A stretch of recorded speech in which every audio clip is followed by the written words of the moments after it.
তুইজ্জু মান তাশা ওয়া তুযিল্লু মান তাশা বিয়াদিকাল খায়র। আল্লাহ বলছেন কাকে ক্ষমতায় বসানো হবে, কার কাছ থেকে ক্ষমতা কেড়ে নেওয়া হবে, কাকে সম্মানিত করা হবে, কাকে অসম্মানিত করা হবে, এটা একমাত্র আল্লাহর ইখতিয়ার। কিছুদিন পূর্বেই আমি ছিলাম একটি অন্ধকার ঘরে, যেখান থেকে বুঝতেও পারতাম না বাইরে কি দিন না রাত। আমাকে বলতো না আমাকে কোথায় আটকে রাখা হয়েছে, আমাকে বলতো না যে আজকে কয় তারিখ। আমি যখন নামাজ পড়ার জন্য সময় জানতে চাইতাম, সে সময়টাও তারা বলতো। আমার পিতা শহীদ মীর কাসেম আলী সাহেবের মামলায় আমি একজন নিয়োজিত আইনজীবী ছিলাম। দেশে বিদেশে প্রতিবাদ করে বেড়াচ্ছিলাম আদালতের বাইরে যে আমাদের ইসলামী আন্দোলনের প্রাণপ্রিয় নেতৃবৃন্দকে হত্যার ষড়যন্ত্র চলছে। এই অভিযোগ মিথ্যা, যে প্রক্রিয়া হচ্ছে এটা অস্বচ্ছ, একটি ফাঁসি দেওয়ার নাটক মাত্র। এই আন্দোলন যখন আমি করে যাচ্ছিলাম, আমার পিতার ফাঁসির রায় হয়ে গিয়েছিল। ফাঁসি কার্যকরের মাত্র কয়েকদিন পূর্বে আমার বাসা থেকে আমাকে নিয়ে অপহরণ করে গুম করা হয়। আমাকে অন্ধকার ঘরে চোখ বেঁধে হাত করা পরিয়ে ফেলে রাখা হয়। আমি নিজেকে সান্ত্বনা দিচ্ছিলাম, এই অন্ধকার ঘরে হয়তো আমাকে 24 ঘন্টার বেশি থাকতে হবে না, কারণ সংবিধানের বিধান হচ্ছে গ্রেফতারের 24 ঘন্টার মধ্যে আদালতে হাজির করতে হয়। আমি দেখলাম 24 ঘন্টা পেরিয়ে দিন হলো, দিন পেরিয়ে সপ্তাহ হলো, সপ্তাহ পেরিয়ে মাস, মাস পেরিয়ে 3 মাস যখন হয়ে গেল, অন্ধকার ঘর থেকে আমি বেরোলাম না। তখন আমি উপলব্ধি করলাম একজন মানবাধিকার কর্মী হিসেবে দেশের বাইরে যে গুমের ব্যাপারে আমি প্রতিবাদ করে আসছিলাম, আমার পিতার ফাঁসির কয়েকদিন পূর্বে আমি নিজেই সে গুমের শিকার হয়ে পড়েছি। যারা আমাকে বন্দী করে রেখেছিল তাদের কাছে আমি আকুতি বিনতি করতাম, 3 মাস ধরে অন্ধকার ঘরে পড়ে আছি, মেনে নিলাম আমাকে এখান থেকে ছাড়বেন না, মেনে নিলাম আমাকে আমার পরিবারের সাথে যোগাযোগ করতে দিবেন না। কিন্তু এতটুকু কি আমি জানতে পারি না যে পিতার জন্য আমি সংগ্রাম করছিলাম, যে পিতার আইন মামলা আমি পরিচালনা করছিলাম। 3 মাস হয়ে গেল আমি অন্ধকারে আছি। আমার পিতা কি এখনো বেঁচে আছেন নাকি অনেক হত্যা করা হয়েছে? আমার পিতার সাথে সর্বশেষ আমি যখন সাক্ষাৎ করি, তখন আমার পিতা আমায় বলেছিলেন যে বাবা, আমার জানাজা নামাজটা তুমি পড়াবা। ওনার জানাজা নামাজটা কে পড়ালো? ওনার লাশটা কোথায় দাফন হইল? আর ফাঁসির আগে পরিবারের সাথে শেষ সাক্ষাতে আমার শ্রদ্ধেয় পিতা আমার ব্যাপারে কি বলে গেলেন? সন্তান হিসেবে একটু জানার অধিকার আমার নাই? যুক্তরাষ্ট্র উপরে নির্দেশ, কিছুই বলা যাবে না। আমার কাছে মনে হতো আমাকে জীবন্ত কবর দিয়ে দেওয়া হয়েছে। আমার কাছে মনে হতো মৃত্যু এর থেকে 1000 গুণ ভালো। নামাজ পড়ার জন্য সময় বলতো না, কিভাবে নামাজ পড়ব? অন্ধকার ঘর, বাইরে কি দিন রাত বুঝতে পারছি না। খাবার দেখে অনুমান করতাম বাইরে এখন কখন সময়। যখন রুটি সবজি খেতে দিত তখন অনুমান করতাম বাইরে হয়তো দিন হয়েছে। এরপর খাবার আসলে দুপুর, এরপরে খাবার আসলে রাত।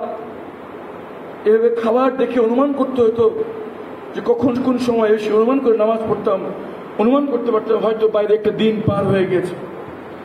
আর সারা বছরের মধ্যে শুধু রমজান মাসটাই তারা বলতো। যখন রমজান মাসের খবর কানে আসতো তখন বুঝতো আমি অন্ধকার ঘরে একটি বছর পার হয়ে গেছে। যারা আমাকে বন্দী করে রেখেছে তাদেরকে আকুতি মিনতি করতাম যে আমি অন্ধকার ঘরের মধ্যে পড়ে আছি। 100 টাকা দামের একটা ঘড়িও পাওয়া যায়, 1000 কোটি টাকা দিয়ে সরকার ব্রিজ বানায়, একটা বন্দীকে একটা কম দামি ঘড়ি কি দেওয়া যায় না? আমি অন্ধকার করে ঘড়ি দেখে নামাজ পড়লে সরকারের কি ক্ষতি? শত শত কোটি টাকা বাজেট এই বাহিনীর জন্য, একটা ছোট্ট পুরনো কোরআন শরীফকে আমাকে দেওয়া যায় না? অন্ধকার ঘরে বসে যদি আমি কোরআন শরীফ পড়ি তাহলে সরকারের কি হুমকি?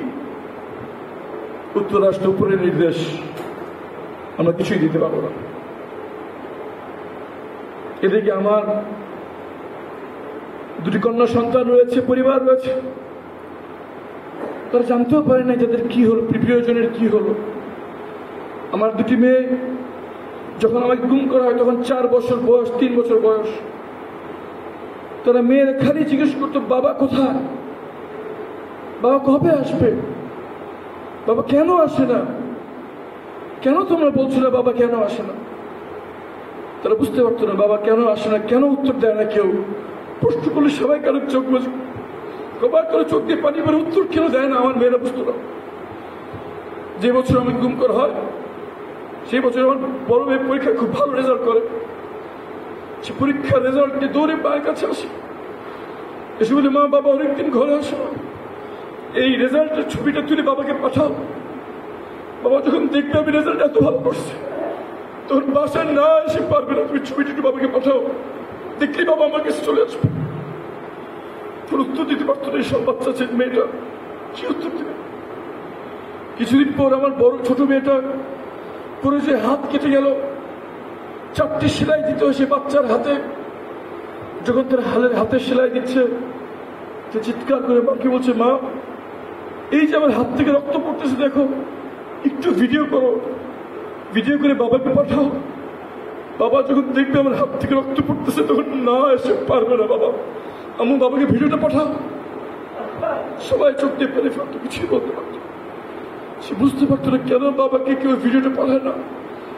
রক্ত পড়া ভিডিও দেখে তো বাবা না এসে পারবে না। আমার বড় মেয়ে আমার সবচেয়ে প্রিয় ছিল, সারাক্ষণ কোলে কোলে থাকতো। বছরের পর বছর হয়ে গেল, সে যখন ক্লাস 5-এ উঠলো, সে 5-এ পাস করে রেজাল্ট কার্ডে বাসায় এসে মাকে বলছে, মা আমি তো বড় হয়ে যাচ্ছি, বাবা কবে আসবে, এরপরে আসলে তো বাবার কোলে আমি আর উঠতে পারবো না, একটু আসতে বলো, একবারের জন্য বাবার কোলে আমি উঠতে চাই। উত্তর কেউ দিতে পারত না।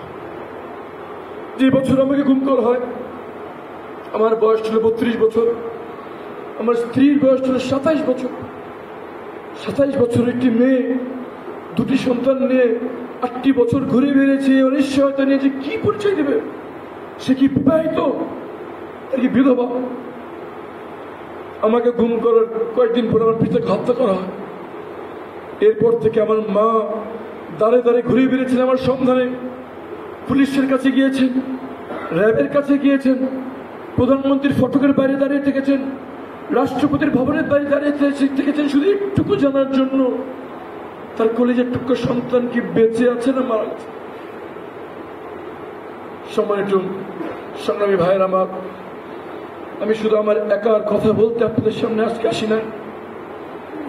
আমার সাথে যে করা হয়েছে, এরকম জুলুম করা হয়েছে হাজারো পরিবারের সাথে। এখনো শত শত পরিবার রয়েছে আজকে পর্যন্ত তারা জানতে পারে নাই তাদের প্রিয় মানুষটিকে যে নিয়ে যাওয়া হয়েছিল, গুম করা হয়েছে, সে কোথায়।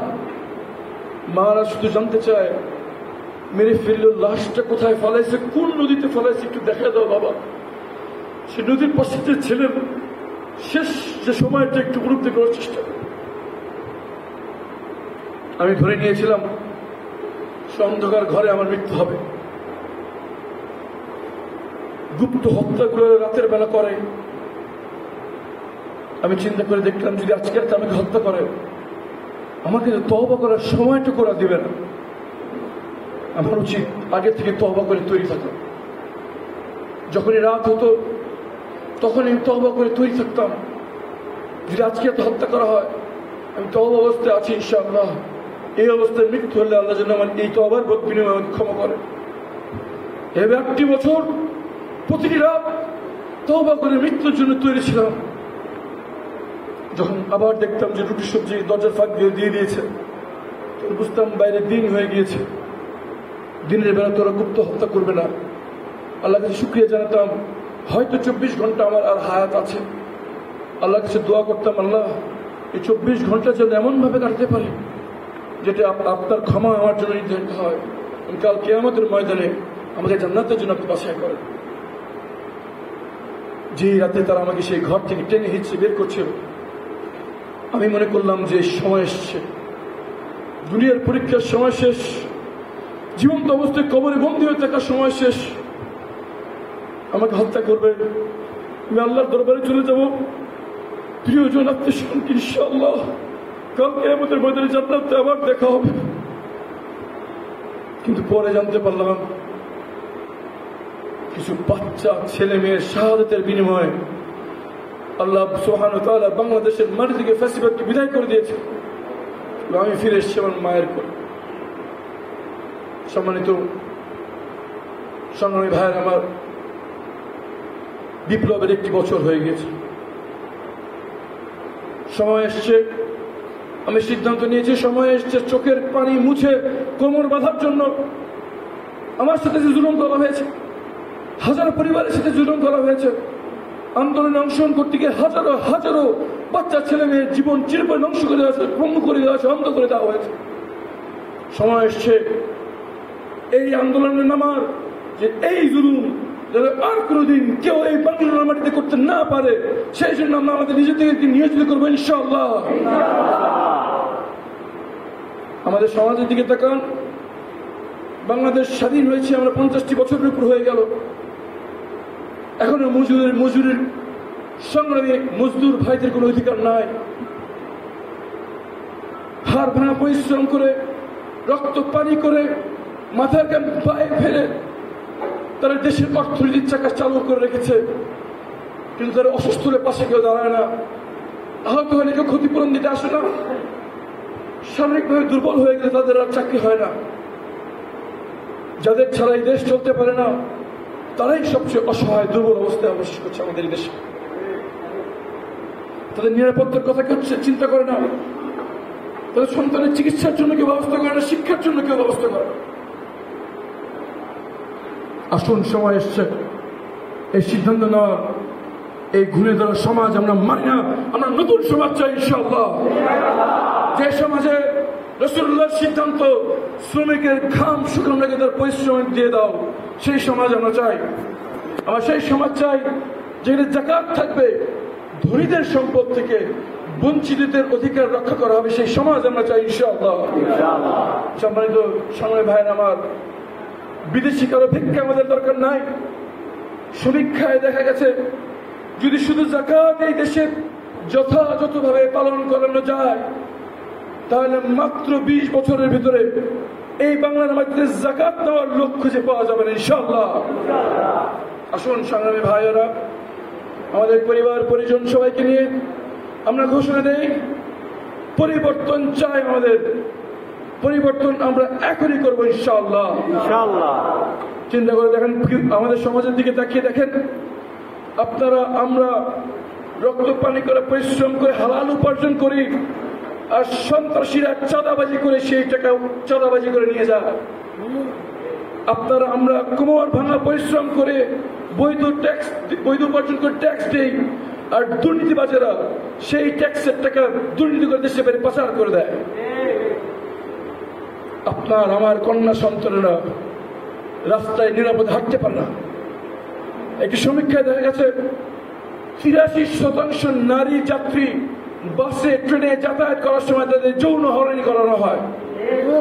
তাহলে সমাজ হিসেবে আমরা কি মানুষ জন্ম দিচ্ছি, কি শিক্ষা দিচ্ছি যে আমাদের নারী, আমাদের কন্যা সন্তানরা নিরাপদ রাস্তায় হাঁটতে পারে না? সমাজের সংগ্রামী ভাইয়ের আমার, পরিবর্তনের জন্য মাঠে নামতে হবে। আর মাত্র 3টি মাস পর এই জাতির ভাগ্য নির্ধারণ হতে চলেছে। 3 মাস পর নির্ধারিত হবে বাংলাদেশকে একটি নতুন বাংলাদেশ হিসেবে আত্মপ্রকাশ করবে, নাকি আবার সেই ঘুরে ধরা হানাহানির দুর্নীতির অন্ধকার রাজনীতিতে বাংলাদেশ ফেরত চলে যাবে। সময় এসছে ঘর থেকে বেরিয়ে পড়া। সময় এসছে সকল ভেদাভেদ ভুলে আঞ্চলিকতা, মতাদর্শ, ধর্ম বর্ণ নির্বিশেষে কাঁধে কাঁধ মিলিয়ে, হাতে হাত মিলিয়ে একসঙ্গে মাঠে চাপিয়ে পড়বো এবং আমরা শপথ দেব, নতুন বাংলাদেশের সূচনা না করে আমরা ঘরে ফিরবো না ইনশাআল্লাহ। আগামী 3টি মাসের প্রতিটি মাস, প্রতিটি সপ্তাহ, প্রতিটি দিন, প্রতিটি ঘন্টা, প্রতিটি মুহূর্ত মহামূল্যবান। আসুন আমরা শপথ গ্রহণ করি, আজকে থেকে আমরা কাজ শুরু করব। আমাদের আত্মীয় স্বজন, পরিবার পরিজন, প্রতিবেশী এবং বন্ধু বান্ধব এবং প্রবাসে যারা আছে সবাইকে আহ্বান জানাবো, আমি মাঠে নেমে পড়েছি, তোমরা একসাথে সবাই মিলে আমরা নতুন বাংলাদেশ গড়বো ইনশাআল্লাহ। পরিবর্তনের হাওয়া দেখা যাচ্ছে সব জায়গায়। পরিবর্তন লেগেছে ঢাকা বিশ্ববিদ্যালয়, পরিবর্তন দেখা যাচ্ছে চট্টগ্রাম বিশ্ববিদ্যালয়, পরিবর্তন আমরা দেখেছি রাজশাহী ও জাহাঙ্গীরনগর বিশ্ববিদ্যালয়। ইনশাআল্লাহ আমরা সবাই যদি আজকে থেকে মাঠে নামতে পারি এবং 3 মাসের আমানতকে কাজে লাগাতে পারি, পরিবর্তন সারা বাংলাদেশে সুনামির মতো দেখা যাবে ইনশাআল্লাহ। আমরা সবাই মিলে আজকে থেকে মাঠে নামার জন্য প্রস্তুত আছি, সবাই হাত তুলে জানান ইনশাআল্লাহ। আল্লাহর উপর তাওয়াক্কুল করে আমরা সবাই মাঠে নেমে পড়বো ইনশাআল্লাহ। আল্লাহর এই জমিন আল্লাহর, আমরা আল্লাহর সৃষ্টি। এই জমিন যদি আল্লাহর নিয়ম অনুযায়ী চলে তাহলে জমিন থেকে বরকত উঠে আসবে, আসমান থেকে রহমত নাজিল হবে, দুঃখ পীড়িত অসহায় নিগৃহীত মানুষের কষ্ট দূর হয়ে যাবে, প্রতিষ্ঠিত হবে শান্তির দেশ, শান্তির সমাজ। এবং এই সমাজে আমরা রেখে যাব আমাদের পরবর্তী বংশধরদের জন্য। আমরা যে দেশ পেয়েছি, আমরা যে সমাজ পেয়েছি, আমরা যে অর্থনীতি পেয়েছি, আমাদের পরবর্তী বংশধর একটি সমৃদ্ধশালী দেশ পাবে। মনে রাখবেন সংগ্রামী ভাইয়েরা আমার, আমরা গরিব দেশ নই, দুর্নীতিবাজ নেতৃত্ব আমাদের গরিব করে রেখেছে। আমরা দুর্বল দেশ নই, ধ্বজভঙ্গ নেতৃত্ব আমাদের দুর্বল করে রেখেছে। এই নেতৃত্বকে পরিবর্তন করতে হবে, পাল্টে দিতে হবে ইনশাআল্লাহ। এমন নেতৃত্ব আমরা নেতৃত্ব চাই যে একমাত্র আল্লাহ ছাড়া কারোর কাছে কিছু চায় না এবং একমাত্র আল্লাহ ছাড়া কাউকে ভয় করে না ইনশাআল্লাহ। আসুন, সময় এসছে, আর বসে বসে থাকার সময় নেই। আজকে থেকে এখন থেকে আমরা মাঠে নামে ইনশাআল্লাহ।